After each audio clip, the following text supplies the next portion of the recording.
আসসালামু আলাইকুম ওরহমতুল্লাহি ওয়াবারাকাতুহু। যে আমলটি করলে আপনার ভালোবাসার মানুষ আপনাকে পাগলের মতো ভালোবাসবে, আপনার অবাধ্য মানুষটা আপনার বাধ্য হয়ে যাবে। এই আমলটি কীভাবে করবেন?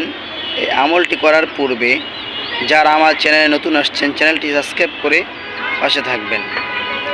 আমলটি করার পূর্বে আমলটি জেনে নিতে হবে কীভাবে করতে হবে।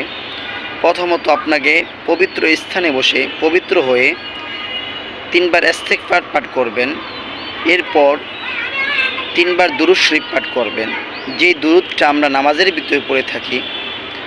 এরপর আপনার হাত এইভাবে ধরে ধরে, আঙ্গুলটা এইভাবে ধরে ধরে এই আয়াতটা আপনি 11 বার পাঠ করবেন।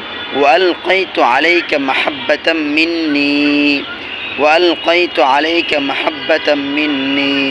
সেই ব্যক্তি যত দূরেই থাকুক না কেন আপনার জন্য পাগল হয়ে যাবে। তার নামটা মনে মনে জপতে থাকবেন।